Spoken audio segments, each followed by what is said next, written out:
Bonjour à toutes et à tous et bienvenue à ce webinaire consacré au sujet des relocalisations. Je suis Antoine Angeard, je suis le directeur du CNER, qui est la Fédération des agences d'attractivité, de développement et d'innovation. Alors pour celles et ceux qui ne nous connaîtraient pas encore, le CNER fédère l'ensemble des agences de développement françaises, mais nous rassemblons aussi au travers de la démarche de la marque Deveco l'ensemble des professionnels de l'attractivité et du développement économique, et notamment à l'occasion du forum Deveco annuel qui a eu lieu à Nancy au mois d'octobre, mais aussi grâce à la plateforme deveco.fr, je vous invite à aller voir, qui agrège beaucoup d'informations qui agrège toutes les offres d'emploi, de formation et d'événements sur nos sujets du développement économique. On fait également des rendez-vous du Deveco 3-4 fois à l'année. Le prochain aura lieu le 13 décembre, je le signale, parce que notre invité sera François Hollande, notre ancien président de la République, pour parler économie territoriale. Enfin, dernier mot sur le CNER, nous soutenons aussi les collectivités qui veulent monter en compétences sur le développement économique et l'attractivité. C'est le club Attractivité Deveco et vous retrouverez toutes les informations sur ce club ou sur la démarche Deveco ou sur le CNER, évidemment sur notre site cner-france.com. Pour parler tout de suite de notre webinaire et de son déroulé, il se déroulera en 3 temps. Tout d'abord, en introduction, je vais essayer de défricher un peu le sujet des relocalisations en tentant de répondre à 2 questions. Relocalisation, de quoi parle-t-on? Et relocalisation, comment ça marche? Je vous présenterai à cette occasion une infographie qui tente d'esquisser la manière dont se déroule ce type de projet. Ensuite, on rentrera en quelque sorte dans le cœur de notre webinaire et nous entendrons les témoignages d'une entreprise, Vinex, qui a mené un projet de relocalisation dans les Ardennes, et nous entendrons donc aussi l'agence Ardennes Développement qui l'a accompagné. Ça nous permettra de toucher de cette manière-là du doigt concrètement la réalité d'un tel projet. Et enfin, je donnerai la parole à la Banque des Territoires pour un retour sur les dispositifs actuels de soutien que peuvent mobiliser les territoires, justement, afin de favoriser la réussite de ces projets de relocalisation. Petit rappel pour tous les participants, vous pouvez poser toutes vos questions dans le chat qui est prévu à cet effet, dans l'onglet discussion de Zoom, que normalement vous connaissez bien maintenant. Merci d'indiquer à chaque fois votre nom, votre structure ou au moins votre territoire et votre question, bien évidemment. Ça permettra comme ça de un peu mieux situer d'où vous parlez en quelque sorte. Et nous poserons les questions à la suite des interventions, ne vous inquiétez pas. Enfin, je tiens à remercier pour cette introduction l'Agence nationale de cohésion des territoires pour son soutien à ces travaux qu'on a menés autour des relocalisations au sein du CNER et qui nous permet aujourd'hui de tenir ce webinaire. Vous avez donc le programme, on est parti. Alors en introduction, comme je vous le disais, en premier lieu, je veux tenter de donner quelques éléments d'éclairage sur les relocalisations, c'est quoi et comment ça marche. Évidemment, là, on n'a pas de prétention à l'exhaustivité ni à un quelconque aspect scientifique ou académique. Le CNER a sollicité en réalité de nombreuses agences de développement de son réseau qui ont réalisé des projets présentés comme des relocalisations. Et c'est à partir de cette enquête que j'ai essayé d'établir un panorama de ce qui est mis derrière ce terme, assez fourre-tout, il faut bien l'avouer, et d'essayer de voir un peu les grandes étapes récurrentes de ce type de projet. Alors tout d'abord, sur l'aspect plutôt définition, comme je le disais, effectivement, la relocalisation, c'est un terme qui masque de nombreuses réalités différentes. Quand on parle de relocalisation, il faut absolument demander à la personne qui en parle avec nous, qu'est-ce que vous mettez derrière ce terme-là? J'ai défini un peu un sens strict et un sens large. Au sens strict, ça désigne quand même souvent le retour d'une production qui auparavant avait été existante sur le territoire et avait été délocalisée. Et encore, on pourrait déjà contester cette idée-là, puisque ce n'est jamais vraiment la même activité qui revient par rapport à celle qui est partie. Parce que le marché a changé, parce qu'il s'est passé un certain nombre d'années, etc. L'entreprise a changé elle-même, etc. Donc, sur ce sens strict, finalement, on voit qu'il y a un peu de cas, un très rare quand même, qui est celui où l'entreprise est totalement partie. Et donc là, c'est un retour sur le territoire. C'est finalement assez rare, car c'est difficilement rattrapable quand l'entreprise est totalement partie. En revanche, on a des cas, la plupart des cas rentrent plutôt dans la deuxième option, qui est que l'entreprise est toujours présente sur le territoire, mais simplement à un moment donné à délocaliser une ligne de production ou à organiser sa production, en tout cas d'une autre manière, avec des lignes qui sont à l'étranger. Et donc là, évidemment, il y a toujours une possibilité de travailler sur une relocalisation d'un bout de production, à condition d'entretenir une relation de confiance, puisque travailler une relocalisation, ça revient souvent quand même pour l'entreprise à parler de sa production, de ses coûts, de choses qui sont quand même tout à fait confidentielles et stratégiques. Donc forcément, ça nécessite quand même d'avoir une relation forte avec l'entreprise en question pour arriver à parler de manière assez transparente. Je pense que le cas de Vinex, dont nous parlerons tout à l'heure, rentre tout à fait dans ce cadre de retour de production, probablement un peu changé d'ailleurs, enfin, ils nous le diront. Mais c'est vrai que dans les cas qu'on a pu rencontrer en travaillant en sens travail autour des relocalisations au niveau du CNER, on se rend compte qu'on a quand même beaucoup de cas qui rentrent dans cette catégorie. Je pense notamment en Île-de-France à Chris Group, qui a relocalisé à Bazinville la fabrication de 300 000 verres à forte valeur ajoutée, qui était auparavant produit hors de France. Je pense à Mistral Constructeur aussi, à Rissorangis, qui a relocalisé un bout de sa chaîne de valeur, ou encore à Carambar, on connaît quand même assez bien la marque, qui a rapatrié de l'activité à Strasbourg, accompagnée ici par l'agence Adira, dont on parlera tout à l'heure. Donc ça, c'est un peu, si vous voulez, le sens strict qu'on a défini. Mais quand on parle relocalisation, les gens nous mettent beaucoup de choses, donc, comme je disais, derrière. Et donc, on trouve un sens large avec, par exemple, on a trouvé des projets de regroupement de sites, plusieurs sites qui sont regroupés sur un même territoire. Alors, évidemment, au sens étymologique du terme, c'est bien une relocalisation de plusieurs sites sur un même site. On a trouvé également, alors ça, on entend souvent parler de ça, parce qu'effectivement, c'est une action très territoriale qui peut être vraiment intéressante.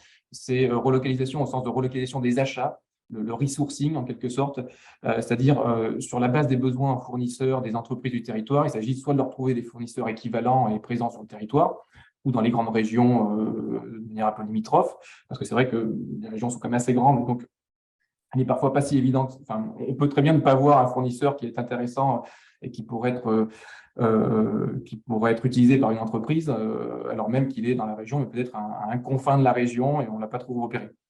Soit il s'agit d'aller prospecter du coup ces fournisseurs à l'étranger pour les convaincre de s'implanter à proximité parce qu'il y a un marché avec les entreprises du territoire qu'on a repéré. Je ne veux pas être trop long, mais du coup, je peux citer ici quelques cas de dispositifs qui ont été mis en place qui sont assez intéressants.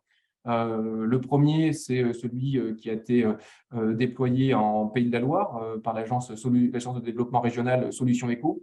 L'agence s'était vue confier le pilotage du plan de relance par la région et a développé deux petits dispositifs. L'un qui s'appelle accélérateur achat local et l'autre qui s'appelle conseil achat local. C'est juste une question de maturité, on va dire, du travail fait avec l'entreprise ici, et donc qui s'adresse aux entreprises pour travailler avec elles justement sur ses fournisseurs et comment on peut arriver à l'aider à acheter plus local ou en tout cas plus à proximité. Le deuxième cas auquel je pense, c'est celui en Alsace avec l'agence Adira, qui a déployé une démarche auprès des principaux sites industriels sur le territoire alsacien pour mieux connaître leur politique de sourcing et identifier donc des opportunités de relocalisation. Alors, c'est assez intéressant parce que les Alsaciens sont très honnêtes et nous disent que ça n'a pas toujours mené aux résultats escomptés, mais en revanche, ça a permis de détecter des projets industriels structurants dans les filières d'avenir et d'avoir, encore une fois, cette relation de proximité et de rendre confiance pour arriver à avoir des signaux faibles dont on reparlera tout à l'heure, qui peuvent mener à des projets, peut-être pas tout de suite, mais dans plusieurs mois ou années. Et le dernier cas qui me vient à l'idée, toujours sur cette idée de travail avec les fournisseurs, enfin sur les fournisseurs des entreprises du territoire, c'est celui lancé par la région Centre-Val de Loire, piloté par l'agence DevUp, qui fonctionnait par un appel à projet visant là encore à susciter l'intérêt des entreprises et à travailler ensuite de manière opérationnelle et concrète et dans le détail sur leur chaîne de valeur et surtout sur leur chaîne d'approvisionnement. Donc voilà, on voit bien ici qu'on a quelque chose qui est déjà un peu différent, un peu spécifique par rapport à la définition un peu de base. Certaines agences, certaines collectivités aussi m'ont beaucoup parlé de ce que nous, on rentre dans la catégorie Reinvest, c'est-à-dire un nouvel investissement dans une nouvelle activité qui n'est pas celle première, cette activité de l'entreprise présente sur le territoire, qui n'est pas tout à fait considérée non plus comme des extensions. Et là, on a un cas, par exemple, sur Toulouse, accompagné par l'agence Toulouse Atout, avec le projet Evotech, où l'entreprise était déjà présente sur le territoire, sur une activité de recherche. Et finalement, à la suite du Covid, pardon, on souhaitait essayer de créer un jumeau d'une ligne de production qu'ils avaient à Seattle, à Toulouse, sur une activité très spécifique qui n'est plus tout à fait de la recherche comme ils le faisaient déjà à Toulouse. Donc, voilà, des gros projets, puisque c'est un projet de 250 millions d'euros et 250 emplois, donc ce n'est pas complètement neutre. Mais là, on est vraiment sur du reinvest plutôt que sur la relocalisation pure sucre. Il n'y avait pas d'une activité partie ou voilà, qui reviendrait au sens un peu strict du terme. Et puis, dernier point, je finirai juste par là. On nous a aussi beaucoup parlé en termes de relocalisation un peu je dirais, de talent ou de compétences, avec le retour, alors je pense que c'est plutôt quand même très conjoncturel lié à la période Covid, mais du retour de chefs d'entreprise qui avaient créé leur entreprise à l'étranger. Donc là, on a des cas à Marseille, avec l'agence Provence Promotion ou l'agence Toulouse Atout également, où certains, alors c'est plutôt des chefs d'entreprise du territoire, qui ont décidé qui avaient donc créé leur entreprise soit en Asie, Singapour, Hong Kong ou en Californie. Et donc plutôt des petites structures avec ou sans salariés. Mais du coup, voilà, ces chefs d'entreprise sont revenus s'implanter sur un territoire qui était probablement leur territoire initial. Donc, voilà, on est sur une forme de relocalisation un peu spécifique et très individuelle. Donc voilà, on voit que sur le terme relocalisation, je ne veux vraiment pas être trop long, le terme masque en lui-même beaucoup de sens différents. Je pense qu'il en existe probablement d'autres encore qui nous ont certainement échappé. Et il est parfois difficile de comprendre effectivement de quoi on parle quand il n'y a pas eu d'effort de définition préalable. Parfois, on s'éloigne donc beaucoup de la définition initiale que j'ai citée au départ, la définition un peu stricte. Une fois cet effort de définition réalisé, au niveau du CNER, on a tenté de décrypter le fonctionnement type d'un projet de relocalisation. Alors, bien entendu, je prends beaucoup de précautions ici parce que c'est probablement illusoire, puisqu'il y a certainement autant de fonctionnement que de projets de relocalisation finalement.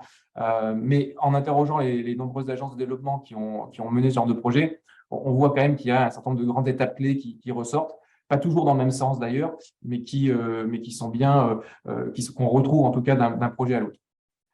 Et je dirais aussi qu'il est à noter que techniquement, pour beaucoup d'agences et de professionnels de l'attractivité, d'investisseurs et d'entreprises, une relocalisation est finalement considérée et traitée plus ou moins comme une implantation presque comme les autres.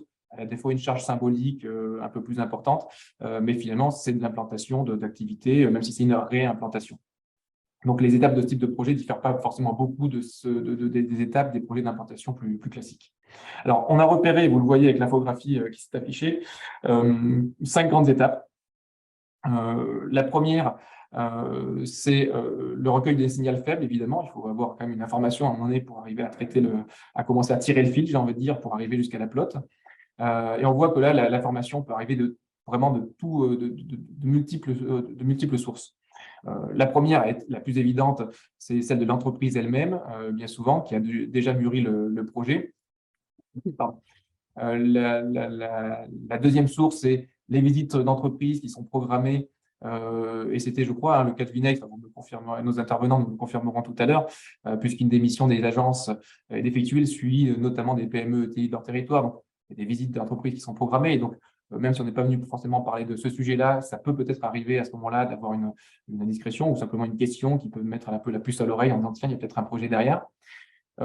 Les élus, il ne faut pas oublier les élus. Souvent, on les oublie un petit peu dans ces sujets très techniques, mais finalement, les élus du territoire brassent beaucoup d'informations, rencontrent beaucoup de monde, donc peuvent évidemment avoir un signal faible qui leur arrive. Après, vous le voyez sur l'infographie, il y a des choses très classiques, les salons d'entreprise, des consultants qui travaillent pour l'agence ou le territoire, la veille média et numérique, qui est vraiment une activité qui a beaucoup progressé ces dernières années dans les agences de développement, d'attractivité, puis dans les collectivités, pour repérer là aussi, avoir du contact et repérer du signal faible. Et puis après, tout ce qui va être le réseau, au sens où les réseaux propres à l'agence. Les agences ont des réseaux d'ambassadeurs à l'étranger, travaillent leur diaspora en quelque sorte, le territoire projeté à l'étranger. Et donc, du coup, ça peut aussi arriver par ces sources-là. Dernier point sur cette étape-là, la provenance du signal peut évidemment être nationale ou internationale, par l'entreprise si son siège est à l'extérieur du territoire, mais aussi par Business France, l'agence d'État bien connue, par l'État lui-même, les ministères, qui évidemment sont notamment des gros projets internationaux de grande taille ou à dimension stratégique pour le pays, ont des informations qui leur arrivent, qui peuvent repérer. La deuxième grande étape, je dirais que c'est l'apport d'un premier niveau d'information. Évidemment, au début, il y a quand même beaucoup d'interrogations du côté de l'entreprise et de nature très diverse, un peu dans tous les sens d'ailleurs, pas forcément toujours cadré encore à ce stade-là. Et donc, ici, l'agence de développement va revoir l'entreprise pour apporter des premières réponses, des réponses sur des choses, des choses un peu générales, des dispositifs locaux ou nationaux existants, Les questions qui arrivent le plus souvent tout de suite, c'est le foncier et l'immobilier. La main-d'œuvre, beaucoup la main-d'œuvre, hein, c'est vraiment, c'est vrai aujourd'hui, mais il y a déjà 5 ou 10 ans, la main-d'œuvre était déjà un élément qui était vraiment crucial, avant même le foncier, puisque finalement le foncier, jusque-là, on pouvait arriver à peu près à le trouver, ça va être peut-être plus difficile dans les prochaines années. Les procédures administratives, les coûts divers, etc. Donc là, finalement, il faut établir un sorte de plan d'accompagnement indiquant à l'entreprise les interlocuteurs pressentis, les étapes à venir, les délais incompressibles, etc. La troisième étape concerne ici, alors il y a un peu deux possibilités, deux options, en quelque sorte, pour des petits projets. On voit que l'agence va souvent aller jouer un rôle d'intermédiaire, d'interlocuteur unique pour aller chercher les réponses auprès de tous les acteurs du territoire qu'il faut mobiliser pour faciliter les choses dans l'entreprise. Mais c'est vrai que sur un certain nombre de projets, et je crois que c'est le cas là encore au niveau des Ardennes et de l'entreprise Vinex dont on parlera dans quelques instants, l'agence de développement doit organiser à mon avis une réunion, une coordination rassemblant les différents acteurs nécessaires, parce que le temps d'entreprise est quand même rapide, on le sait, et donc c'est plus simple des fois d'avoir les acteurs clés autour de la table pour les mobiliser aussi en termes de délai, etc. Donc là, l'entreprise présente son projet, passe en revue ses besoins, et puis les partenaires potentiels, on retrouve, c'est assez classique là aussi, on retrouve les différents acteurs qui vont intervenir sur les différents volets d'un projet, hein, RH, immobilier foncier, financement, accompagnement des salariés, etc. Donc, au niveau local, c'est les services économiques, techniques et élus de l'intercommunalité concernée. Au niveau régional, la même chose, les services économiques, techniques et les élus du conseil régional, les acteurs de la formation et de l'enseignement supérieur aussi, si besoin, de l'innovation, la préfecture, les services de l'État. Et puis, au niveau national, on va trouver Business France, la Banque des Territoires, l'ADEME, BPI France, etc. Donc, on voit effectivement qu'ici voilà, il y a une géométrie variable, des acteurs variables selon le projet qu'il faut arriver à réunir pour avancer assez rapidement. De là se cale un rétro-planning acceptable par l'entreprise, évidemment, qui a son temps, encore une fois, compté, afin d'organiser le travail. On sait qu'il y a des délais pour le permis de construire, délais ICPE, les questions environnementales à Cadréal, les besoins en recrutement. Enfin, il y a beaucoup de choses sur lesquelles il faut voilà, rentrer tout ça dans un plan d'accompagnement avec des délais et un rétro-planning précis. Ce qui est de nature aussi à rassurer d'ailleurs sur la faisabilité et sur le temps de faisabilité du projet. Et puis, je passe aux étapes 4 et 5 qui sont beaucoup plus rapides pour une fois pas être trop long et laisser la parole à l'entreprise et au cas concret. La quatrième étape, c'est la coordination. Évidemment, tout au long du projet, il va falloir quand même veiller à ce que tous les partenaires respectent leurs délais, délivrent finalement leurs autorisations nécessaires, etc. Donc ici, il faut vraiment veiller aux choses et donc arriver à faire avancer ce collectif, hein, c'est un peu comme dans l'équipe de rugby, il faut avancer tous ensemble. Et puis, la cinquième étape, c'est la réalisation, elle, de la relocalisation elle-même, avec à la clé des emplois, la création de richesses. À noter qu'il y a souvent à ce moment-là un gros moment de communication officielle qui annonce publiquement la relocalisation, même si, évidemment, dans la réalité, la communication peut intervenir assez vite, évidemment, puisque le projet est beaucoup moins secret quand tout de suite il y a un certain nombre de partenaires autour de la table, et surtout quand des enquêtes publiques sont nécessaires, des concertations, etc. Donc, il y a forcément des phases de communication avant, mais le gros moment est plutôt au moment de la réalisation elle-même. Et ça, c'est vrai que cette communication au fur et à mesure, sachant que certains secteurs imposent la confidentialité très très forte, hein, je pense au secteur du luxe par exemple, c'est vraiment un enjeu à gérer qui ressort quand même très nettement des témoignages. Voilà pour ces grandes étapes, évidemment schématiques, encore une fois imprécises, mais qui permettent de retracer un peu les grandes étapes qu'on retrouve bon an, mal an dans un bon nombre de projets. Et ici, évidemment, j'aurais tendance à dire que la clé, c'est d'arriver à disposer quand même d'une structure partenariale qui pratique la gestion de projets complexes, qui fait intervenir de nombreux interlocuteurs pour être capable de maîtriser les délais de l'entreprise. Une structure qui joue un rôle d'interface, de facilitateur entre l'ensemble de l'écosystème public, qui est parfois un peu complexe, on le sait, mais qui parle aussi de langage de l'entreprise, qui peut la rassurer et avancer avec elle en disant voilà, on comprend votre enjeu et on avance ensemble. Et puis parfois, c'est vrai que les agences de développement soulignent l'aspect, le côté un peu lieu neutre, qui n'est pas tout à fait la collectivité ni tout à fait l'entreprise, évidemment, qui permet aussi de neutraliser ou d'objectiver parfois certains sujets et d'avancer plus vite. Pour finir, mon dernier point, j'étais un peu long et je m'en excuse, on a compilé quelques cas de projets qui nous ont semblé un peu emblématiques, qui ont été pilotés par des agences de développement du réseau CNER. Alors, c'est plutôt pour la presse, je ne vous le cache pas à la base, mais on s'est dit qu'on allait la rendre publique parce qu'on pense que ça peut intéresser aussi en matière de benchmark, quand on est confronté à ce genre de projet, on est toujours intéressé de savoir qui est passé par là à un moment donné pour nous demander un peu conseil. Et donc, on a créé une plaquette qui s'appelle Belles Histoires, parce qu'évidemment, le but, c'est aussi de parler de belles histoires de territoire. Et je veux juste citer très rapidement quelques cas qui illustrent aussi un peu certaines définitions que j'ai évoquées avant. J'ai parlé tout à l'heure de l'agence d'Alsace, l'ADIRA, qui a eu 2 projets assez emblématiques, dont l'un, Biocinex, c'est une entreprise qui fait des diagnostics rapides sur le diagnostic de grossesse, de VIH, etc. Et qui finalement est tout à fait emblématique de ce qui se passe en ce moment, qui a eu des ruptures dans sa chaîne de production pendant la pandémie et qui s'est dit c'est pas possible, surtout sur des dispositifs médicaux, de rester dans une situation comme ça. Et donc, l'idée a été de prévenir les risques de rupture de la chaîne de production. Et donc, voilà, un projet de relocalisation assez emblématique de la conjoncture, on va dire, de nouvelles donnes. Je pense aussi à un autre projet soutenu par l'agence Choose Paris Region, qui est l'agence régionale d'Île-de-France de l'entreprise Microport CRM, qui a relocalisé la production de composants de sondes de stimulation, alors on ne me demandait pas de détails, mais qui était auparavant en République dominicaine. Donc là aussi, on a quelque chose d'assez clair.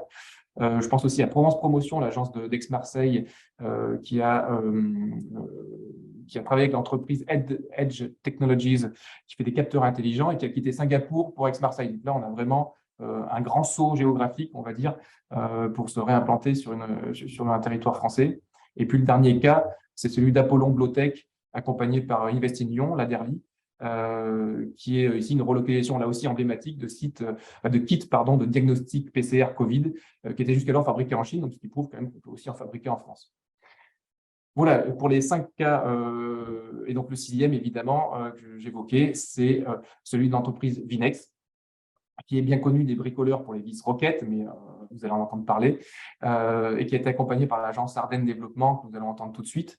Et donc, je vais couper le partage de mon écran et inviter Jean-Louis Amat, directeur général de l'agence Ardennes Développement, voilà, qui apparaît à l'écran, ainsi que l'entreprise Vinex, évidemment, monsieur Jean-Louis Fontaine, qui est directeur technique et approvisionnement, et monsieur Olivier Parent, responsable des fabrications. Voilà, tout le monde apparaît. Jean-Louis, je te laisse partager ton PowerPoint et je te laisse la parole. Juste petit rappel avant toute chose. Je vous le rappelle, vous pouvez poser toutes vos questions dans la discussion, l'onglet discussion prévu à cet effet. Indiquez votre nom, votre structure ou territoire et votre question, évidemment, et on les posera juste à la suite de l'intervention de Jean-Louis et des représentants de Binex. Alors, pardon, juste un instant, je vois qu'on me signale qu'il y a une question, une petite question, effectivement. Y a-t-il des secteurs spécifiques ou des produits spécifiques qui sont impactés par les relocalisations? Alors, c'est vrai qu'on n'est pas forcément rentré à chaque fois dans le secteur. Pour autant, ils ont parfois été cités. On a beaucoup vu passer, c'est certainement pas étonnant, le secteur du médical au sens large, mais évidemment, dispositifs médicaux et tous ceux liés à la pandémie de Covid, où il y a eu des implantations, alors implantation ou relocalisation, parfois très rapides. Je pense à une implantation de Dräger France, qui est une entreprise allemande qui s'est implantée en 3 mois et quelques, je crois, si je ne me trompe pas, en Alsace. Donc c'est vrai qu'on a vu, j'ai pu constater une prépondérance de tout ce qui est médical, biotechnologie, etc. Après, je pense qu'il faudrait rentrer beaucoup plus dans le détail. Alors, il y a des données qui circulent sur Internet, mises à disposition par l'État sur justement des projets soutenus qui sont donc ciblés, identifiés comme relocalisation. Mais c'est vrai qu'on n'est pas parti sur ces fichiers-là qui, encore une fois, intègrent énormément de choses et des projets très, très divers, dont un certain nombre. Je ne suis pas certain qu'on soit vraiment dans de la relocalisation pur sucre, en quelque sorte. Donc voilà, je n'ai pas plus de détails sur l'aspect sectoriel, mais c'est vrai qu'il y avait quand même un fort appel côté médical et après beaucoup de choses au niveau de l'industrie, sachant qu'encore une fois, le but ici, c'était de rapprocher pour certaines entreprises, d'éviter des ruptures de production du fait de composants qui viennent d'ici ou de là. Donc, il y a vraiment un travail, en tout cas, sur les chaînes d'approvisionnement qui se développe de plus en plus, notamment côté agence de développement. Voilà, je ne veux pas être plus long, je suis désolé, je ne peux pas donner plus de détails sur le sujet, il faudrait vraiment une étude à part entière. Et je laisse Jean-Louis, je te laisse la parole pour ce beau projet avec Vinex. Merci beaucoup, Antoine. Bonjour à toutes et tous. Alors, je ne peux pas partager mon écran parce qu'il y a déjà les slides de Vinex, mais ce n'est pas grave puisqu'on est là pour parler de l'entreprise. Alors, il y a quelque chose dont on n'a pas parlé, c'est que nous sommes actuellement dans la semaine de l'industrie et c'est un bon signal de parler de relocalisation et aussi de réindustrialisation puisque c'est un terme dont on parle beaucoup et c'est bien de pouvoir montrer des cas concrets. Nous avions d'ailleurs cette semaine dans les Ardennes une réunion que nous avons co-organisée avec la CCI et l'UMM avec la venue d'Anaïs Voigilis, qui est une spécialiste de ces sujets, avec des entreprises et des échanges intéressants. Alors, le rôle des agences, Antoine l'a déjà cité, je crois qu'il y a beaucoup de collègues qui m'écoutent, donc je ne vais pas m'appesantir là-dessus. Ça a été dit, on est une structure partenariale, on est financé par des collectivités en général. Donc, pour Ardennes Développement, c'est majoritairement la région Grand Est qui nous finance, mais aussi toutes les communautés de communes des Ardennes et la Chambre économique. Et on intervient avec et auprès des entreprises pour faciliter leurs projets et surtout leur faire gagner du temps, parce que c'est ça la valeur ajoutée des agences, c'est être capable d'activer les bons interlocuteurs au bon moment et dans le bon timing. Pour cela, évidemment, on a beaucoup de partenaires avec qui on échange en continu, ce qui permet de les activer quand il est nécessaire de le faire. Vis-à-vis des entreprises, on a plusieurs missions, notamment l'accompagnement de proximité des entreprises de l'industrie et des services dans les Ardennes, ce qui représente à peu près 300 établissements. Les Ardennes étant un territoire très industriel, mais on a assez peu de grands groupes. La caractéristique du tissu local, c'est beaucoup de PME, de tailles diverses et surtout beaucoup de petites PME, puisque la PME, ça va jusqu'à 250 personnes. On a énormément d'entreprises de moins de 30 personnes en moyenne. Donc, beaucoup de dynamisme lié à ça aussi, même s'il y a de la fragilité parfois. Et le rôle de l'agence, c'est d'avoir un contact de proximité avec les dirigeants de toutes ces entreprises, de manière à être capable de répondre à leurs problèmes du moment. Alors, avec le cas Vinex, hein, qui est un cas parmi d'autres qu'on accompagne, c'est une relation qu'on a eue depuis plusieurs années. Alors, je ne vais pas rentrer dans les détails, il y a eu plusieurs cadres, mais en tout cas, la personne qui suit l'entreprise est en relation avec les dirigeants depuis plusieurs années, a eu l'occasion de les accompagner sur des projets d'investissement et autres. Et évidemment, quand on a commencé à parler de ce projet de relocalisation, pour être plus précis, d'implantation d'unités de production en France, mais je laisserai les dirigeants en parler, l'agence, évidemment, s'est mobilisée pour faire intervenir les bons partenaires qui permettaient d'accélérer le projet, parce que c'est de ça dont on parle, hein, surtout. Les entreprises, elles peuvent faire des projets sans être accompagnées.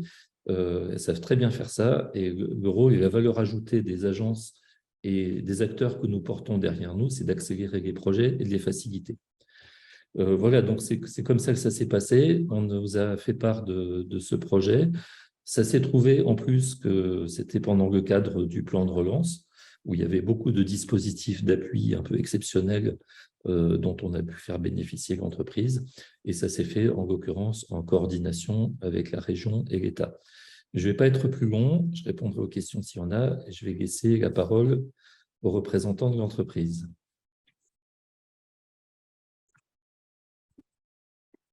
Bonjour.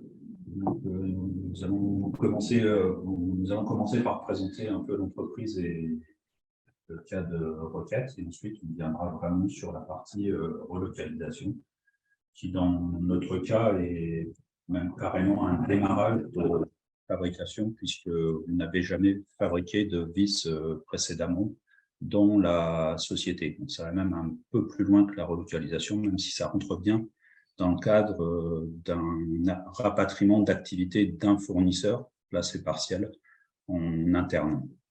Donc la société Vinex est une société ardennaise qui a été créée en 1920, qui appartient au groupe VT Fastware. Donc, le groupe VT Fastware, c'est Vinex plus une société qui est implantée dans le sud de la France. Et on a également 2 filiales en Asie, donc une détenue à 100% en Chine et une en JV au Vietnam. Donc, nos clients sont les acteurs de la grande distribution, donc essentiellement française. On intervient très peu en export. Donc, on livre à la fois les grandes surfaces alimentaires, les grandes surfaces de bricolage, et on a une part non négligeable de notre chiffre d'affaires qui est réalisé en négoce pro et chez les fournituristes industriels. Et cette part-là est d'autant plus importante pour la vis roquette dont on va parler ensuite. Donc, le groupe a réalisé en 2021 entre 83 et 84 millions d'euros de chiffre d'affaires. Donc, on se classe dans les ETI. Donc, les activités de Vinex. Donc, Vinex vend deux types de produits, donc à la fois de la visserie et de la quincaillerie. Donc, la quincaillerie, c'est surtout de la quincaillerie d'ameublement. Donc, en fait, c'est toujours des assez petits produits destinés au bricolage et aux professionnels qui interviennent dans la construction. On gère cette activité donc depuis la conception des produits jusqu'à la mise en rayon. Alors, ce n'est pas vrai pour tous les clients. Il y a des clients alors, plus les clients sont professionnels, moins le service qu'on fournit est profond. Mais pour des grandes surfaces alimentaires, on va aller de la conception des produits, du choix des produits pour ceux qu'on ne conçoit pas, à leur assemblage, leur conditionnement, et on va aller jusqu'au réapprovisionnement des linéaires en magasin. En revanche, ce qui est singulier dans le projet dont on parle, c'est que jusqu'à aujourd'hui, nous n'avons jamais fabriqué un seul des produits que nous avons commercialisés. Donc, on va parler de la vis roquette ensuite. On en a vendu plus de 10 milliards depuis le lancement de la vis, et jusqu'à aujourd'hui, on n'en a pas fabriqué une seule. Donc, sur la partie visserie, on fournit à la fois des produits à marque Vinex, donc avec notre nom dessus, mais également des marques de distributeurs. C'est le cas chez plusieurs de nos grands clients, comme Monsieur Bricolage, par exemple. Mais depuis quelques années, la part essentielle de notre chiffre d'affaires et de notre marge est réalisée avec la gamme de vis Aglo, donc technique de marque Roquette. Donc, on est à la fois un fournisseur de produits variés, donc c'est la première partie de notre activité, et le fournisseur de Roquette, c'est la deuxième partie de notre activité. Donc, la vis Roquette, qu'est-ce que c'est exactement? On a plusieurs gammes de produits, donc c'est toujours des vis à utiliser dans le bois. Donc, quand on vend une marque de distributeur à un grand client, ou dans le professionnel, ou une marque, notre marque propre, on a également des vis métaux, des vis béton, donc des vis pour tous les usages. En revanche, la vis Roquette est uniquement destinée au bois. Mais on a différents usages pour les vis roquettes. Donc, il y a la vis bois aglo classique. On a également des vis terrasses, des vis de charpente, des tire-fonds, des vis de penture. Mais toutes ces vis sont uniquement pour le secteur bois. Donc, là, vous voyez un linéaire de vente de vis roquettes orienté vers le marché négoce pro et professionnel.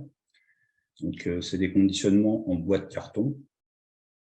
La même chose pour ce qui est commercialisé dans les grandes surfaces de bricolage et quelquefois dans les libres-services des négoces. Donc là, on vend plutôt des boîtes plastiques, c'est des plus petits conditionnements donc, qui sont adaptés à des travaux un peu moins importants que quand on livre les professionnels.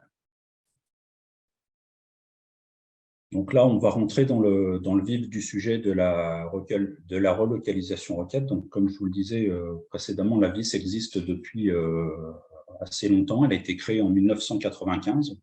Aujourd'hui, on réalise avec cette vis plus de 22 millions d'euros de chiffre d'affaires. Vinex a conçu la vis avec un partenaire en 1995, mais n'a jamais fabriqué jusqu'à aujourd'hui. Donc, nos concurrents, ils sont essentiellement des Allemands sur le marché français, fabriquent une partie de ce qu'ils vendent en Allemagne, alors que nous, on n'a jamais fabriqué le moindre produit. Donc, on se retrouve donc en situation de dépendance pour plus du tiers de notre chiffre d'affaires et de notre marge, en dépendance d'un fabricant qui est situé à 10 000 km de chez nous, dans une zone où il y a d'une part des risques naturels. Donc, il y a des typhons parce que c'est du climat tropical, mais également un risque géopolitique assez fort. Parce que la situation entre la Chine et Taïwan a un côté incertain. Donc, petit à petit, on s'est dit que qu'on avait un risque pour notre activité, et stratégiquement, en 2017, pour sécuriser l'activité, on a ouvert un dossier pour préparer l'internalisation de la fabrication d'une partie des vis pour avoir la maîtrise de notre activité afin de garantir la pérennité de notre activité.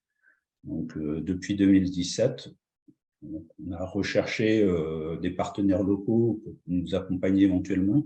On a essayé de creuser techniquement, de creuser un peu techniquement quand on faisait une visite de fournisseurs en Asie pour acquérir des compétences petit à petit et prévoir d'être capable de faire des fabrications.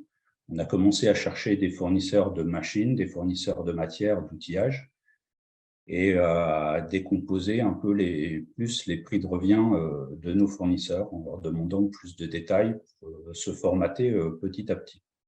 Donc, c'est une démarche un peu au fil de l'eau et qu'on voyait à long terme.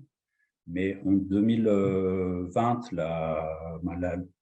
l'apparition du Covid, le début des pénuries en Asie avec une situation qui se figeait, l'augmentation des coûts de transport maritime, d'une part, nous ont incité à accélérer. D'autre part, côté client, côté donneur d'ordre, il y a de plus en plus d'importance qui est également accordée à l'origine des produits, à la démarche RSE. Donc, on a accéléré le mouvement aussi pour cette raison.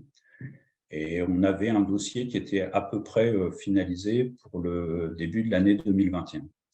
Et dans le cadre d'un autre dossier, d'un autre projet d'investissement lié à notre imprimerie, on a eu des discussions avec les représentants locaux, donc députés de notre circonscription Ardennes Développement, sous-préfet à Arlens, qui nous ont dit, écoutez, si vous voulez vraiment avoir un plan de relocalisation, c'est maintenant qu'il faut le lancer parce que vous pourrez être mieux accompagné que si vous le faites dans 2 ou 3 ans.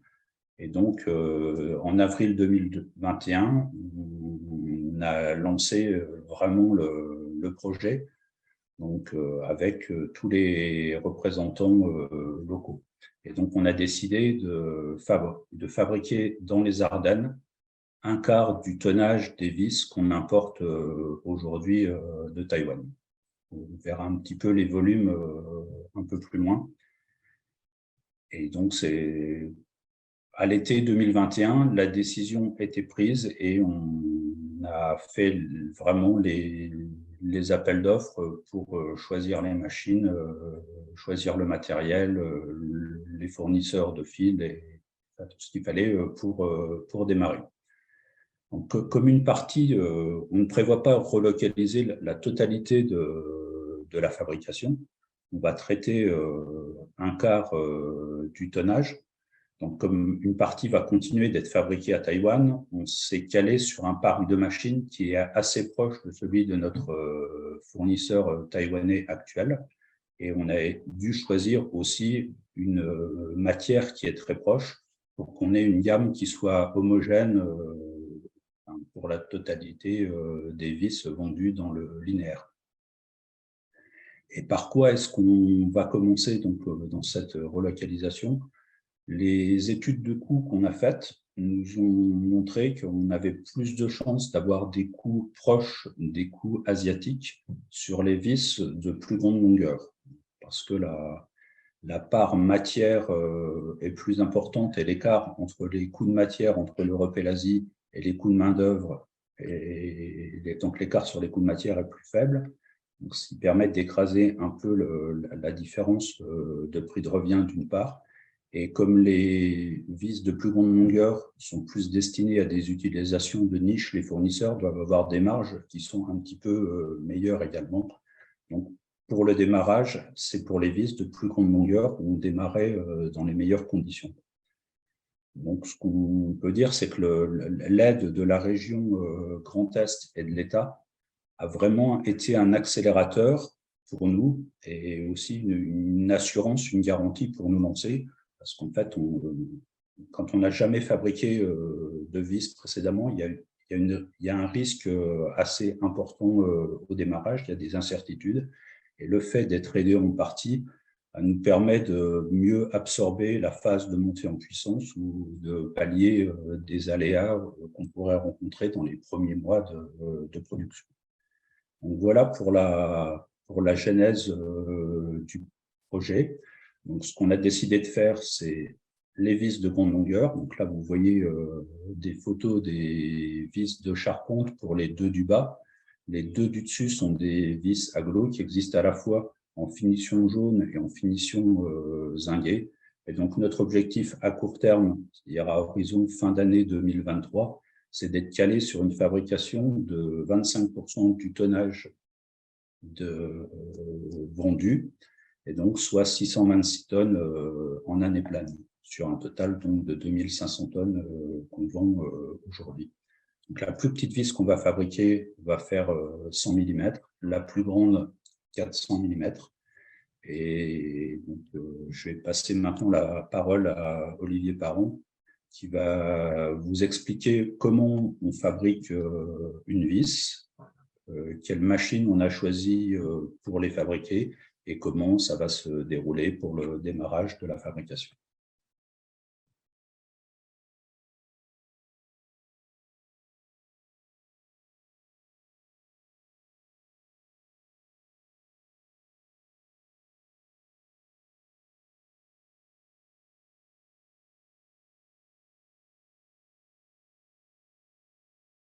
J'ai l'impression qu'il y a un petit bug. On commence par du fil. Le fil est inséré dans une machine de frappe à froid dans lequel on va réaliser la partie supérieure. On réalise la tête de la pièce.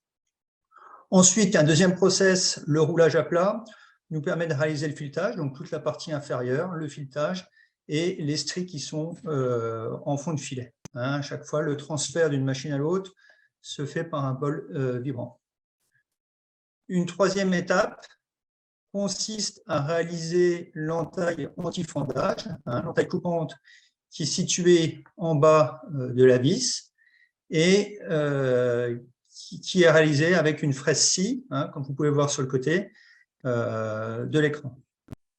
Une fois les étapes de mise en forme réalisées, la vis passe dans un process de traitement thermique qui va nous permettre d'atteindre les propriétés mécaniques souhaitées de notre produit, qui sont essentiellement un couple de rupture à la torsion et un angle de flexion de la vis. Donc, c'est un revenu de traitement thermique standard avec trempe à l'huile et revenu.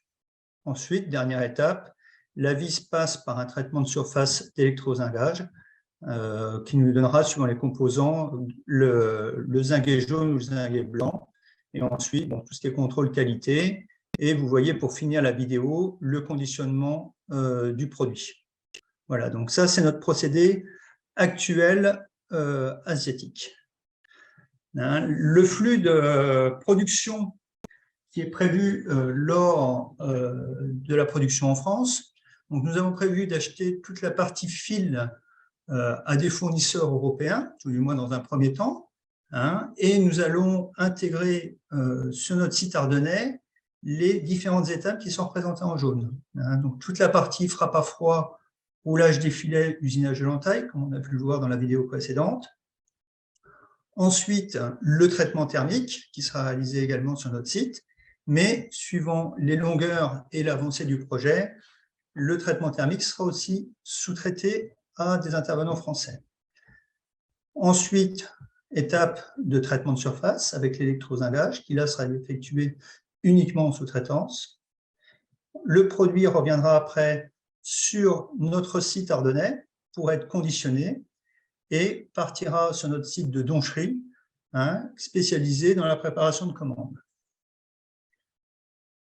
Donc, le choix du process a été défini. Ce qu'on a fait, on a réalisé un partenariat avec notre fournisseur historique taïwanais, et on a fait également le choix d'utiliser les mêmes machines que celles utilisées actuellement afin de garantir la mise en route et le transfert de compétences.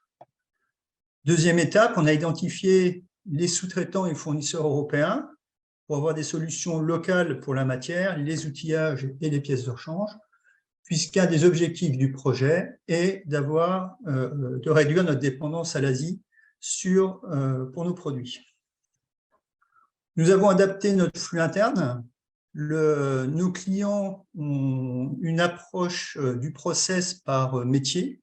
Donc, on a des ateliers de frappe, des ateliers de roulage, des ateliers de traitement thermique. Nous avons préféré, pour minimiser les transferts et les stocks, avoir une production par îlot en regroupant les catégories de longueur. Voilà.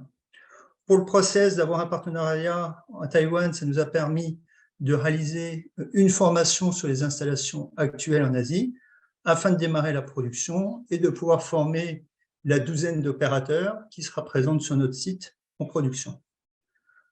Nous avons mené des campagnes de validation des matières européennes sur les installations actuelles de mise en forme et de traitement thermique, car même si ce sont des matières assez proches, il y a toujours des différences de composition chimique et nous avons préféré valider ces étapes. Et par rapport au process asiatique, ce qu'on a développé plus particulièrement, c'est les installations d'équipements de surveillance du process. Donc, c'est des équipements qui surveillent l'effort et le déplacement des poinçons et des peignes de roulage afin de détecter au plus tôt toute dérive du procédé de fabrication. Un point important également du projet a été les règles hygiène, sécurité, environnement. Vous avez pu voir dans la vidéo du process asiatique, on ne respectait pas forcément toutes les règles européennes. Donc, on s'est focalisé sur la validation des règles de sécurité de machine, conformément aux directives européennes, car même si ces machines ont la norme CE, on a préféré pousser un petit peu plus loin la sécurité afin de valider le démarrage du process.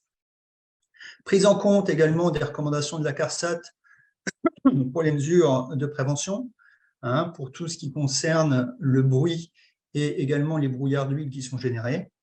Et on a dû également substituer certains lubrifiants et modifier certains traitements afin de les rendre compatibles avec les normes européennes. Typiquement, dans les lubrifiants, les Asiatiques font des lubrifications gasoil, ce qui n'est pas envisageable en Europe. Et pour tout ce qui était traitement de surface, les Asiatiques utilisent du traitement du zingage au chrome 6, ce qui n'est pas approprié en Europe, ces traitements au chrome 6 ayant des préconisations drastiques. Voilà. Donc là, vous avez, suite à tout ce travail, la présentation des machines qui seront installées en Europe, avec un peu de bruit qui va avec. Donc, vous avez à gauche les machines de frappe et à droite les machines de roulage. Et par rapport aux machines que vous avez pu voir précédemment, vous pouvez constater qu'il y a eu un effort de caractérisation important à réaliser pour protéger l'opérateur, pour assurer une meilleure captation également des brouillards d'huile et pour diminuer l'impact bruit dans l'atelier. Typiquement ici, vous pouvez voir sur la machine de roulage que le bol vibrant a été isolé phoniquement afin de limiter le bruit. Voilà. Donc vous avez deux vidéos en dessous qui vous montrent les process de frappe et de roulage. La même chose pour la réalisation de l'entaille. Réalisation de l'entaille sur la quasi-totalité des machines qu'on a pu voir en Asie, la fraise est accessible manuellement. Donc là, il y a eu toute une caractérisation de la machine qui a été réalisée et pareil, un capotage complet pour la captation des fumées. La ligne de traitement thermique, donc ça, ce n'est pas la ligne qu'on aura nous en interne, hein, mais on a demandé des améliorations sur le process afin de protéger de tous les mouvements mécaniques qu'on pouvait avoir et également de diminuer les parois chaudes pour faire de l'économie d'énergie et pour éviter tout risque de brûlure de nos opérateurs. Hein, vous avez vu aussi, nos machines sont rouges et noires pour être cohérents avec les couleurs de la vis roquette. Voilà. Donc là, les photos que vous voyez ont été réalisées lors des réceptions de machines à Taïwan. Voilà, donc les principales étapes du projet qu'on a pu avoir depuis maintenant. Le top départ a été donné en janvier 2022 pour réellement la partie industrielle. Concernant le process de mise en forme, la sélection et les commandes ont été réalisées sur janvier-février. Une formation chez nos sous-traitants et les sélections d'outillage a été réalisée sur les mois de juin et juillet. Les validations de matière, de l'outillage et des machines ont été réalisées en septembre sur les installations à Taïwan et les machines ont été expédiées début octobre et nous les attendons maintenant pour les 12 et 13 décembre et démarrer progressivement la production. Hein, et en parallèle, les ateliers ont été préparés d'avril à maintenant afin d'accueillir ces machines. Le traitement thermique a pris un peu plus de temps et de préparation dans les différentes phases. Déjà, la définition du cahier des charges et la sélection des machines s'est échelonnée de mars à juillet, hein, avec une phase beaucoup plus importante de définition du cahier des charges et de sélection des fournisseurs, entre des fournisseurs européens et des fournisseurs asiatiques. Visite des installations retenues, hein, donc qui sont déroulées en juin et juillet, et ensuite pour aboutir à une commande en octobre. Donc là, le four a commencé à être construit et nous attendons sa livraison pour septembre 2023. Donc en parallèle de ces différentes activités, on a également identifié en Europe des sous-traitants de traitement thermique et de zingage. Traitement thermique, car seulement une partie du traitement thermique sera réalisée. Et nous devons, puisque nous n'aurons qu'un seul four, également avoir identifié des fournisseurs pour avoir une solution de dépannage au cas où on aurait un problème technique. Donc toute cette partie-là s'est déroulée sur les mois de juin et juillet. Et aujourd'hui, on est en train de finaliser les essais de validation qui se déroulent depuis septembre. Voilà. Donc, avec tous ces éléments, la mise en forme en interne et le traitement thermique chez un sous-traitant, nous pourrons sortir nos premières vis complètes d'ici janvier 2023 et nous aurons un process complet avec le traitement thermique d'intégrer chez nous et toute la gamme de produits qui sera prêt d'ici octobre 2023. Donc, environ 2 ans depuis le démarrage complet, même 2 ans et demi depuis le top départ du projet en mai 2021. Voilà. Quelles sont les prochaines étapes? En fin d'été 2023, nous aurons donc démarré les 11 machines de mise en forme des vis et notre traitement thermique, ce qui devrait permettre à nos équipes commerciales de développer les ventes en s'appuyant sur de la fabrication locale et de pouvoir revendiquer cette fabrication. Ensuite, il nous reste encore à diversifier et à rapprocher nos sources de fils d'acier, d'outillage et de sous-traitants, hein, afin d'amener vers notre activité davantage de sociétés implantées localement pour trouver des solutions plus réactives qu'actuellement. La maîtrise de la fabrication nous permettra également de développer des nouveaux produits dans les années à venir. Hein. Ensuite, plutôt que de faire la même production que celle actuelle en Asie, hein, nous pensons aller vers des évolutions des matières utilisées, évolution des procédés, hein, pouvoir être plus efficace dans la conception de produits pour des niches d'utilisation et accompagner nos clients dans le développement des constructions en bois. Voilà. Puis ensuite, la petite couche écolo, ce projet permet au total d'économiser le transport Asie-Europe de 55 conteneurs.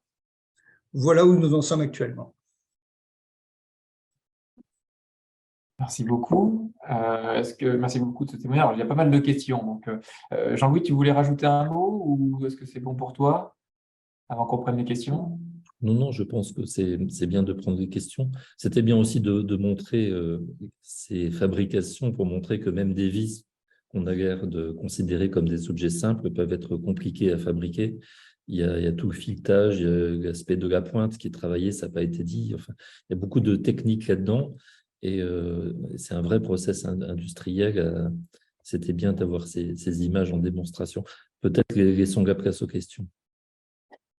Très bien. Alors oui, effectivement, on a plusieurs questions assez passionnantes d'ailleurs. La première, posée par Héloïse Buglione, qu'on connaît bien au CNER, qui est à l'agence Essonne Développement. Avez-vous rencontré des points bloquants pour votre relocalisation, entre parenthèses foncier, partenaires industriels, etc. Enfin, quels points bloquants? Et combien de temps vous a-t-il fallu pour relocaliser une partie de votre production? Vous y avez un peu répondu sur la fin en disant que depuis le top départ, ça fait 2 ans et demi, on va dire, jusqu'à la production de la première vis. Mais surtout, voilà, les points bloquants pour votre relocalisation, quels sont-ils? À date, on n'a pas rencontré de points vraiment bloquants. Donc, on a pris du retard dans la démarche, on a eu des difficultés, mais on peut considérer qu'on n'est pas bloqué. On n'est pas bloqué. Mais on n'a pas encore vraiment démarré, puisque nos machines arrivent en Europe en fin de semaine prochaine seulement. Mais pour le moment,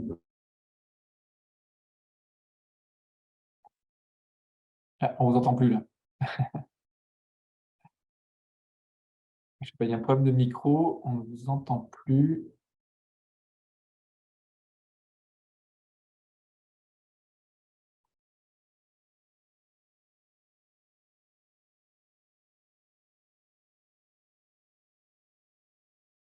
J'espère que ça va se reconnecter.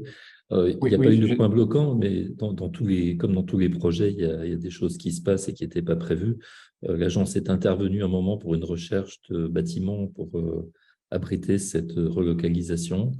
Il y a eu plusieurs hypothèses sur la table, évidemment. Certaines sont tombées. Donc, il y a une reconfiguration du projet qui a été faite, mais qui reste dans la ligne de ce qui était prévu au final. Là, je crois qu'on a retrouvé Monsieur Fontaine, oui. Alors, du coup, on a bien entendu que vous trouviez qu'il n'y avait pas spécialement de point bloquant, mais je vais prolonger un peu la question. Du coup, si on a retrouvé le son, je pense que ça va être faisable. Pour prolonger la question, qu'est-ce qui a été le plus important? Qu'est-ce qui était le plus important pour vous dans vos relations avec les acteurs publics tout au long du projet? Donc, encore une fois, 2 ans, 2 ans et demi jusqu'à l'aboutissement des premières productions.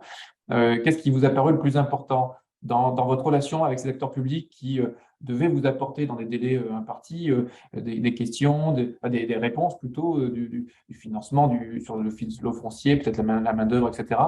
Qu'est-ce qui vous a paru le plus important finalement? S'il n'y a pas eu de point bloquant, en revanche, qu'est-ce qui a été déterminant pour vous, et puis en tout cas qui vous a paru vraiment à forte valeur ajoutée dans cette relation aux acteurs publics? Le micro est coupé. Alors, le micro est coupé toujours là, donc on ne vous entend pas. donc on a un peu. C'est bon, on vous a passé sur l'autre, voilà. Donc,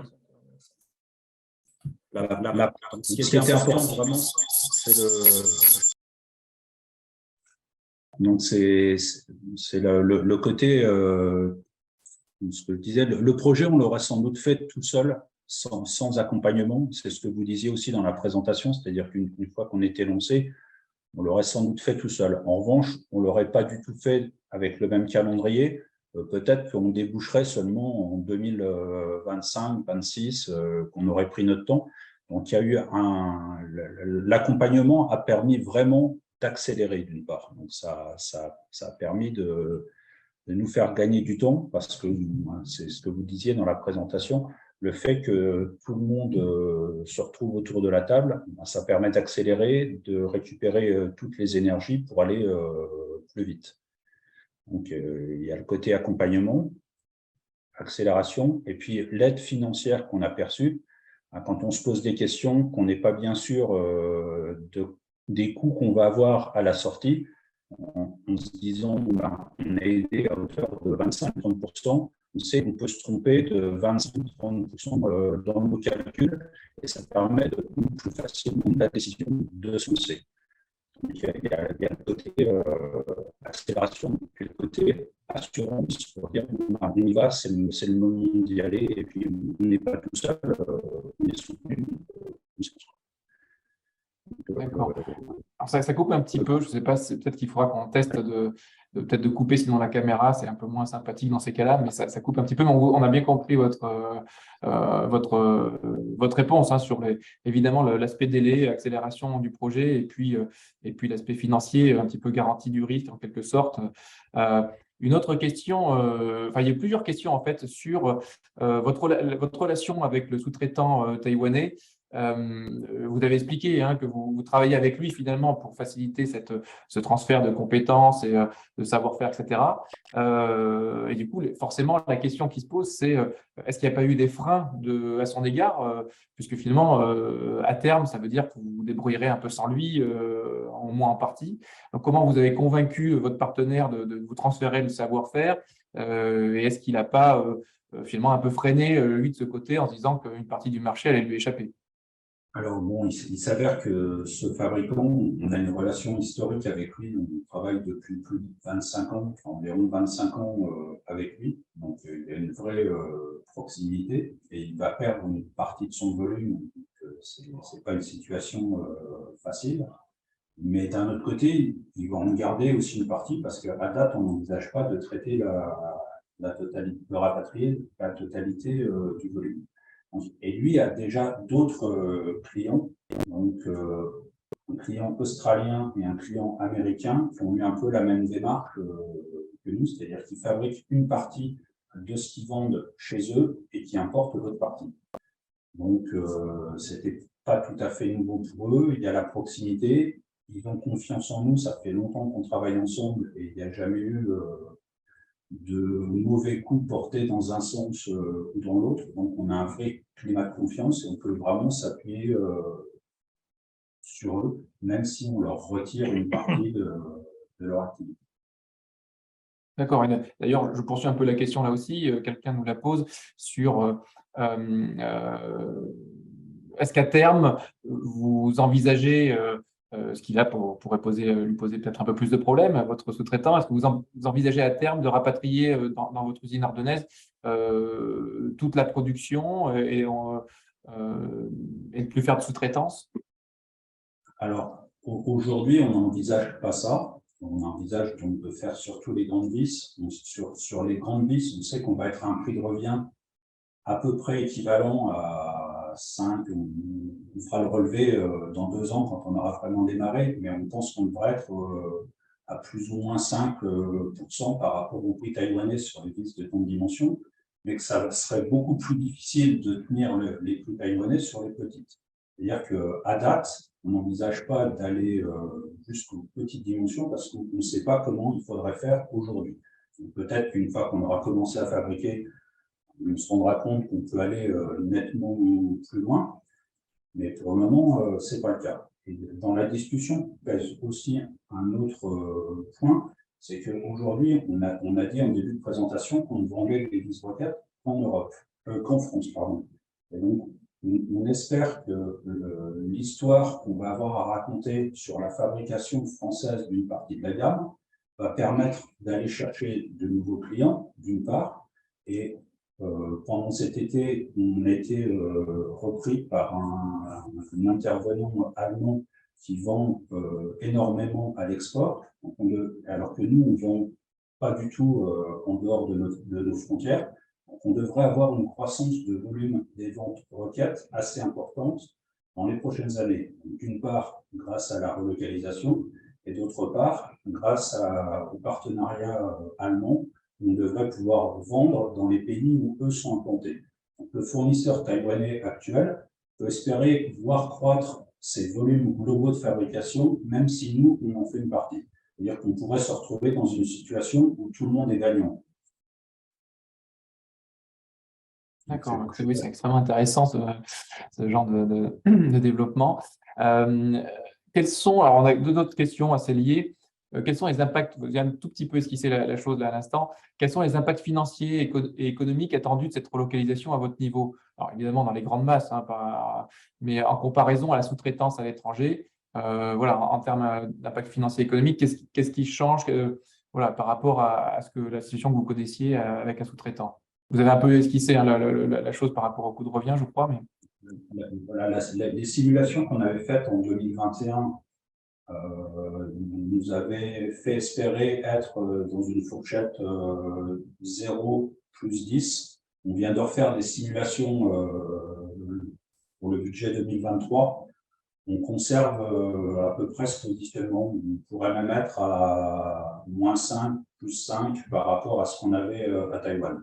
Après, c'est délicat d'avoir des chiffres très précis parce que ça dépend du transport du prix matière en Europe et en Asie. Et aujourd'hui, il y a une petite décorrélation parce que les coûts d'énergie ne sont pas les mêmes en Europe et en Asie.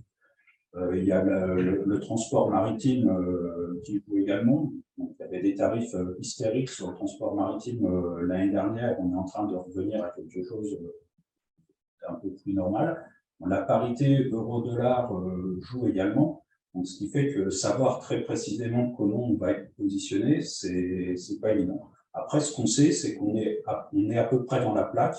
Et on est dans une zone de prix à peu près équivalent pour les vis de grande longueur. Donc, on n'attend pas vraiment de gains directs de ce projet, mais pas non plus de pertes. Et ce qu'on espère, c'est avoir des gains indirects parce que commercialement, on a une histoire à raconter. Donc, les clients sont de plus en plus sensibles donc, au Made in France. Donc, on va avoir quand même un quart du tonnage qui va être fabriqué en France. Donc, ça fait une histoire à raconter. On espère prendre quelques parts de marché comme ça. Et puis, on a des possibilités de diversification dans les pays, dans les autres pays européens. Et donc, ça peut faire une croissance assez importante. Donc, c'est plus des retombées indirectes qu'on attend. Et vous l'indiquiez justement, on a plusieurs questions sur le sujet. La crise énergétique actuelle d'approvisionnement, est-ce que ça peut faire évoluer votre projet? Est-ce que vous arrivez à ce stade à peu près à anticiper un peu l'impact, même si on a bien conscience que tout ça est très mouvant? On a la chance donc d'avoir signé un contrat triennal avec notre fournisseur d'électricité l'année dernière en fin d'année 2021, donc qui court pour 3 ans. Donc jusqu'au deuxième semestre 2024, on est couvert, on maîtrise nos coûts. Et il ne nous reste plus qu'à espérer que la situation de crise dans laquelle on est aujourd'hui se soit un peu améliorée d'ici 2024. Se calme un petit peu. Cela dit, vous l'indiquiez, il y a ce coût d'énergie qui se renchérit, mais par ailleurs, le coût du transport, si vous étiez resté à 100% avec votre sous-traitant éloigné, les fluctuations qu'il connaît fait que vous auriez quand même subi un problème de coût. On va être sensible au risque de décorrélation des coûts entre l'Europe et l'Asie. Puisque aujourd'hui, on a vraiment un coût d'énergie qui a explosé en Europe, alors qu'en Asie, on n'est pas du tout dans cette situation-là. Nous, on est protégés parce qu'on est couvert, et on serait en train de négocier notre contrat EDF aujourd'hui. Le traitement thermique, ça poserait de sérieux problèmes. Sûr. Mais bon, on est dans une activité où, comme on importe quand même beaucoup de produits, on est en permanence confronté aux évolutions des coûts de transport, des parités entre les différentes devises, et on va continuer à l'être indirectement un petit peu. On sera un peu moins exposé sur certains produits, mais on continuera d'avoir une activité avec une sensibilité forte à l'évolution des prix matières, des devises. Bien sûr. Et votre contrat triennal, c'est une question qui nous est posée, effectivement, peut être rompu ou a priori, le contrat ne le prévoit pas. Et donc, du coup, vous êtes certain que jusqu'à 2024, vous êtes tranquille. A priori, on est certain d'être tranquille jusqu'à 2024. D'accord. Très bien, mais écoutez, je crois qu'il n'y a plus d'autres questions pour l'instant. Vous avez bien détaillé les choses et on voit bien ce qui a pu compter et ce que vous avez pris en compte dans ce projet. Donc, écoutez, merci beaucoup. Je vous remercie pour ces témoignages éclairants. Merci Jean-Louis aussi Merci pour votre tes apports. invitation. Vous pouvez tout à fait rester encore avec nous si jamais il y a encore quelques questions, puisqu'on va finir par juste sur une petite quinzaine de minutes pour terminer ce webinaire. On a trouvé que c'était intéressant, utile de parler des dispositifs existants finalement visant au soutien des projets de relocalisation. Alors évidemment, il en existe de nombreux et les régions notamment ont développé certains dispositifs. Je pense au dispositif PME Relance Industrie en Île-de-France. Je pense au fonds d'accélération des investissements industriels en région Centre-Val de Loire. Voilà, et aussi certains de nos adhérents pilotes, certaines agences de développement pilotes, c'est la mise en œuvre concrètement de ces soit appels à projets ou dispositifs auprès des entreprises. Mais au niveau national, on voit que les dispositifs il y en a eu tout un certain nombre, notamment dans le cadre de la relance. Mais parfois, ils sont méconnus. Et c'est pourquoi on a trouvé utile de donner la parole à quelqu'un qui est en mesure de nous en parler. Et donc, j'accueille monsieur, voilà, il s'affiche, voilà, monsieur Lepezan. Vous travaillez à la Banque des Territoires au sein de la direction de l'investissement, où vous êtes chargé de projet dans le département innovation et opération. Je vous laisse partager, si vous en avez un d'ailleurs, votre PowerPoint. Et puis, de toute façon, je vous laisse la parole. Voilà, je vous laisse une quinzaine de minutes pour qu'on soit dans le timing. Voilà, à vous. Merci beaucoup. En tout cas, c'était très intéressant ce partage d'expérience. Ça apporte pas mal de réflexion par rapport à ma présentation. Donc, je prends la main. Hop. Alors, sinon, je vous ai envoyé la présentation, si c'est OK. Oui, l'assistance technique est là, donc je le partage de suite, pas de problème. Okay. Parfait. Là, je vois pas le. Vu que je suis sur un peu dégradé de Zoom, je ne sais pas si. OK, parfait. Le voilà. Parfait. Je vous dirai quand il faut passer les slides. OK. Vous pouvez passer sur la deuxième. Donc, en fait, moi, je vais rapidement vous dire d'où j'interviens. Donc, on croise souvent le CNER, souvent les agences de développement local qui font partie de votre fédération. Mais globalement, on fait partie d'un groupe qui est assez large, qui a été créé en 1816, post-guerre napoléonienne, partant de l'optique d'éviter que l'État pioche dans les ressources, dans l'épargne des Français pour faire la guerre, en gros. Je vous l'ai fait de façon très grosse, mais donc on n'est pas l'État, on est à côté de l'État, on est accompagneur des politiques publiques, que ce soit celles de l'État ou des collectivités.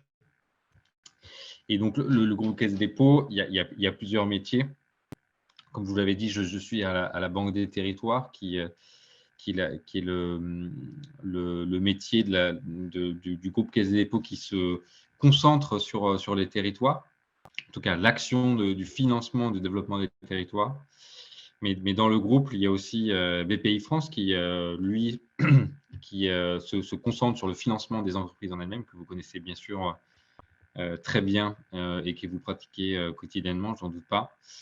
Et puis d'autres aspects alors, qui peuvent aussi vous parler à titre peut-être personnel. On gère un 5e des retraites, notamment les retraites de la fonction publique territoriale. Et aussi, on a quelques filiales aussi que vous voyez quotidiennement, filiales et participations stratégiques que vous voyez quotidiennement, La Poste, Transdev, la Compagnie des Alpes, etc., etc. Donc, on est vraiment un grand groupe et moi, je suis au sein de la Banque des Territoires. Et notre métier, effectivement, c'est d'accompagner les collectivités, mais aussi les entreprises à développer ces territoires. Peut-être la slide d'après.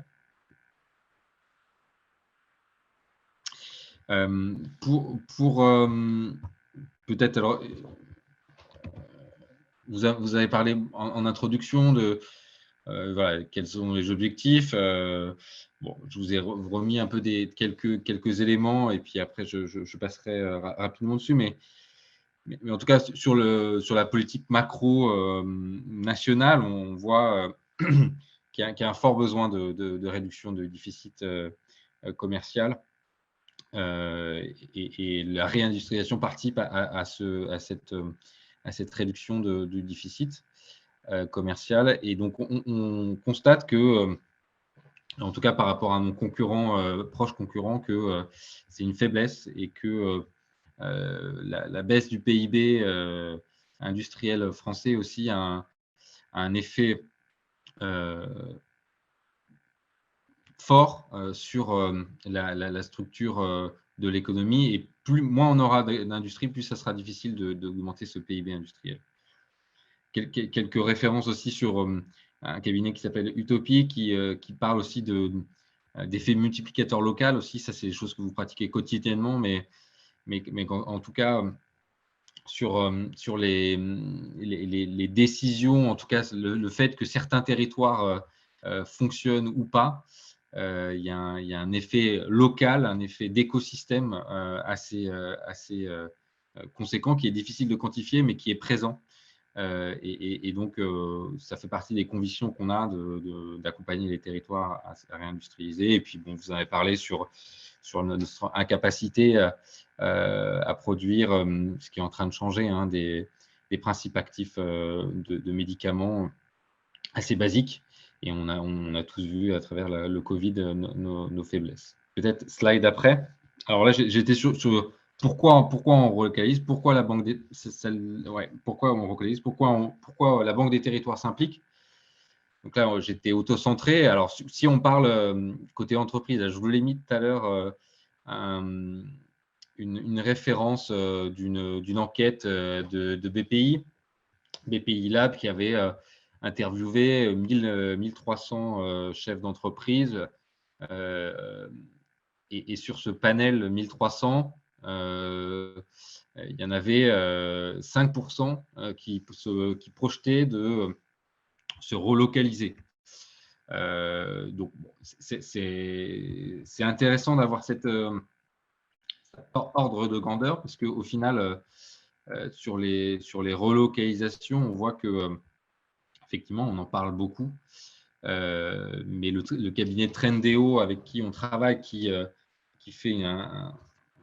scanne toutes les publications de création, destruction de sites, notamment sur la presse quotidienne régionale, estime que les relocalisations représentent en 2021 que 4,5% des créations d'emplois industriels.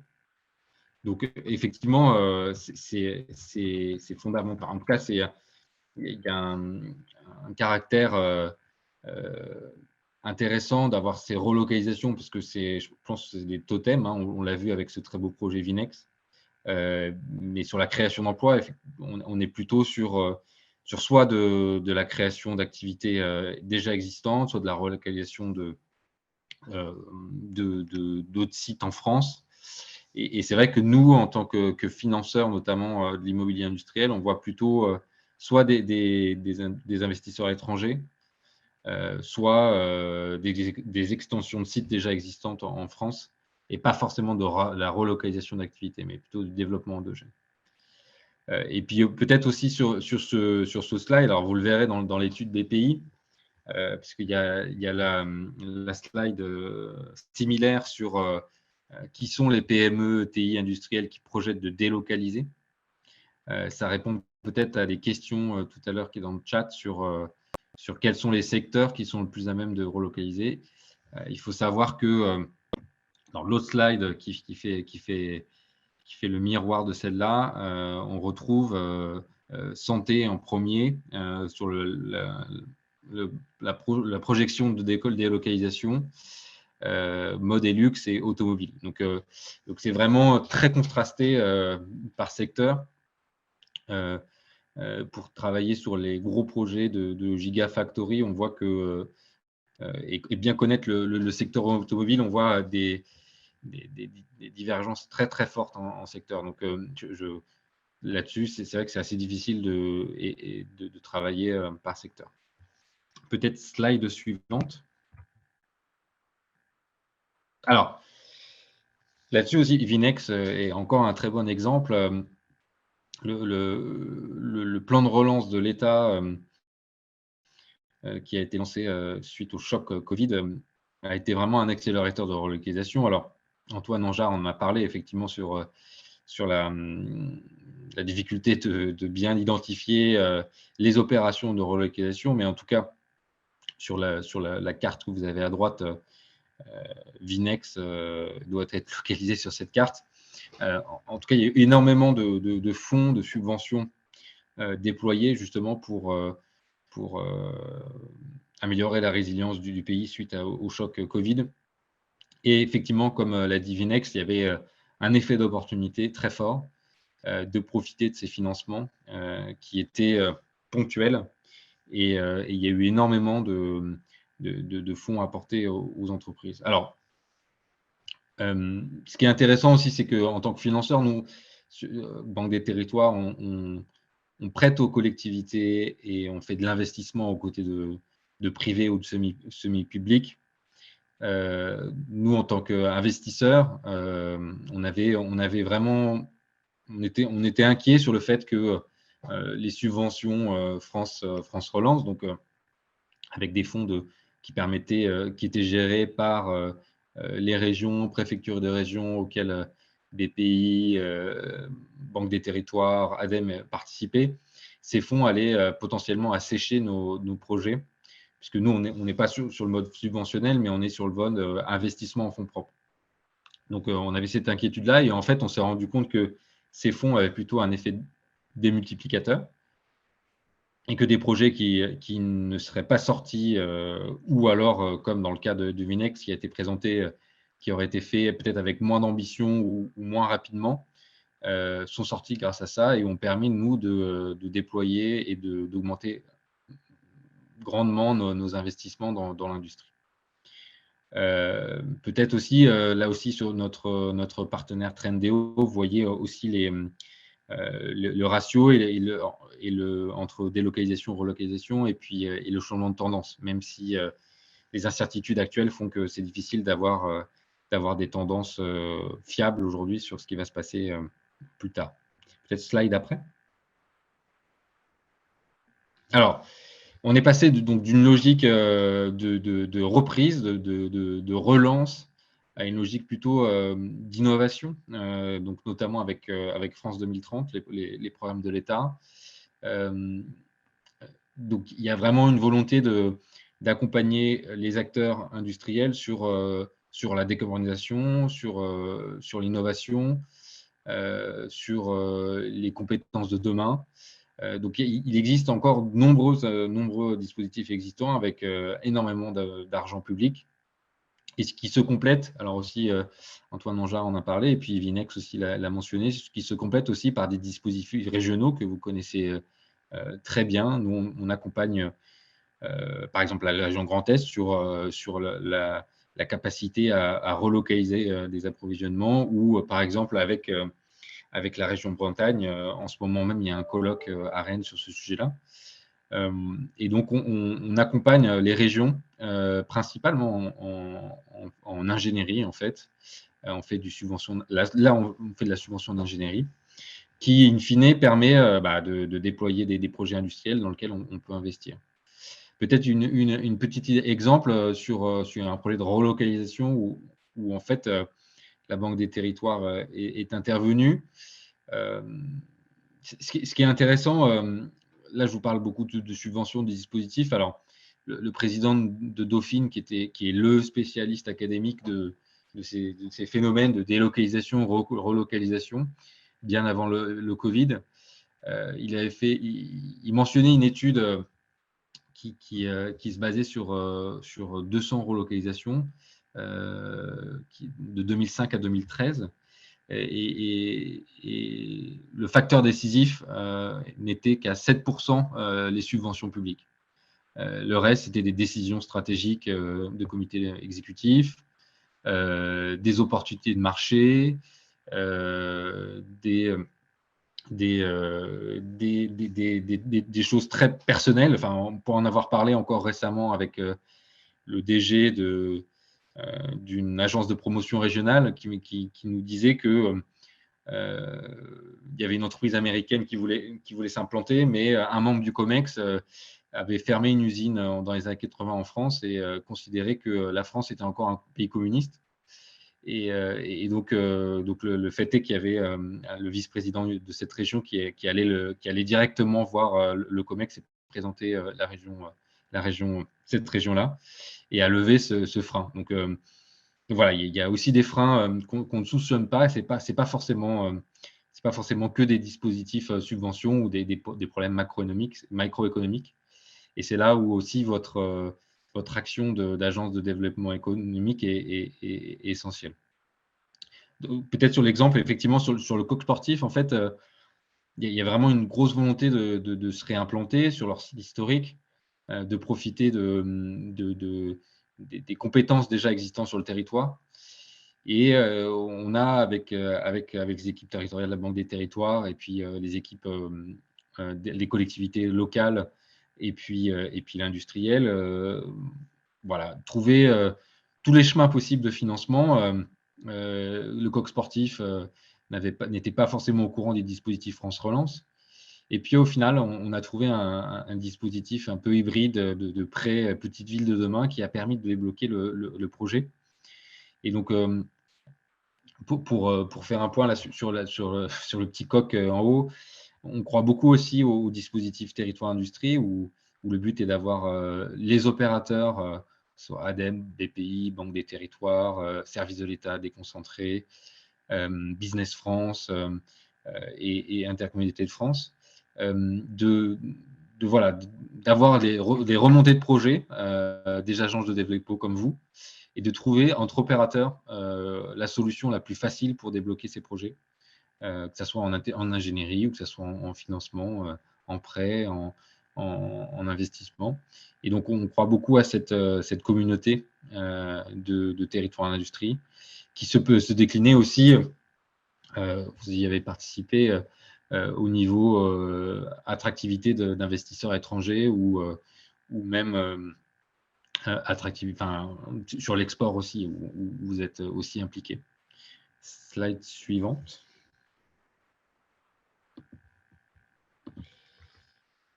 Alors, je vais conclure par ça. Je vais conclure par le début. En fait, nous comment on peut vous accompagner, en tout cas accompagner vos entreprises. Donc, comme je vous l'ai dit, la Banque des Territoires est vraiment on se concentre sur le financement des aménagements et des infrastructures dans lesquelles les industriels se concentrent, c'est-à-dire sur leur production.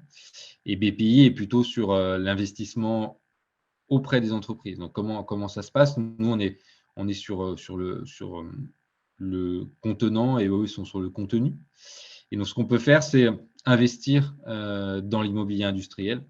Il y a de nombreuses entreprises où, en fait, des entreprises qui sont en développement et qui n'ont pas forcément envie de concentrer leur capital sur leur actif immobilier. Et donc, on peut créer une société de projet qui porte cet immobilier aux côtés de l'entreprise et un tiers investisseur. Et donc, ça permet à l'entreprise de concentrer ses fonds propres sur son développement.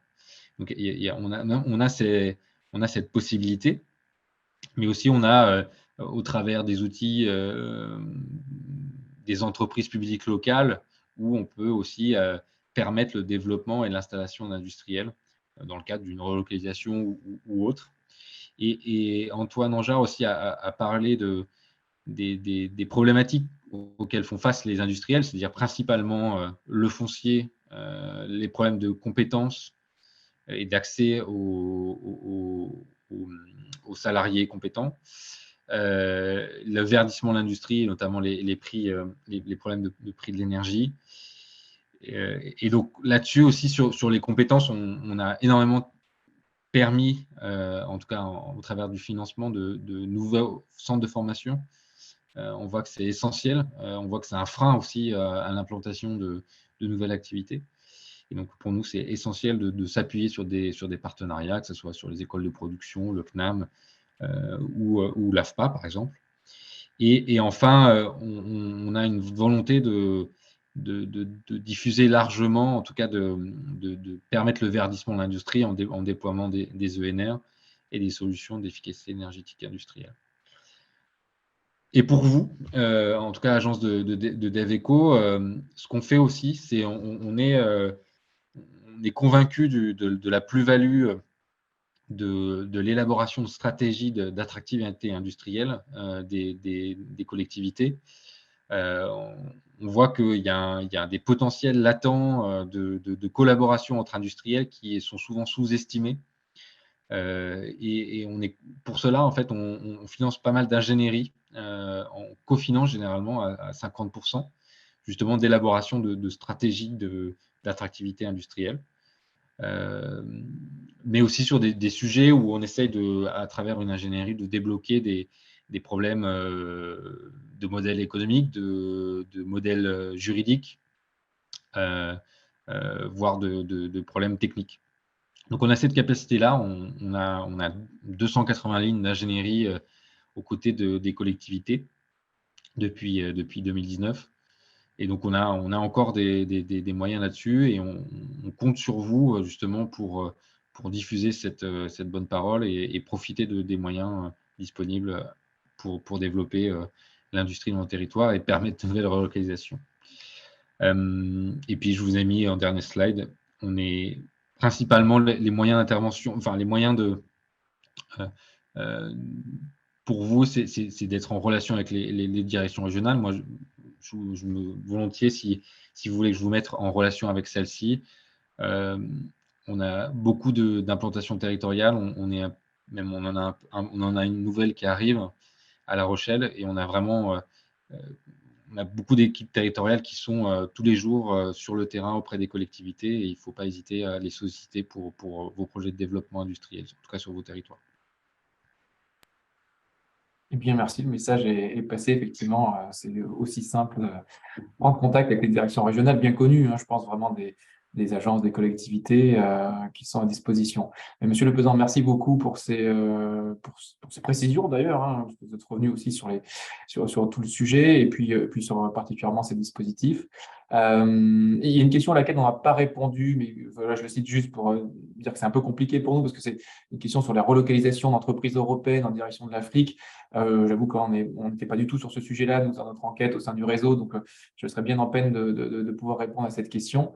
Probablement faut-il plutôt se tourner vers peut-être les services d'État ou je ne saurais pas exactement, mais là, on aura du mal à répondre à ce sujet-là aujourd'hui. Puis je vois qu'on est arrivé au bout de notre temps, on a un petit peu dépassé. Donc voilà, merci beaucoup. J'espère que ce webinaire aura été utile à tout le monde. Pour rester informé des prochains webinaires et autres rendez-vous du DevEco, suivez-nous sur notre compte LinkedIn ou abonnez-vous à notre newsletter CNER Info, vous ne raterez aucune information.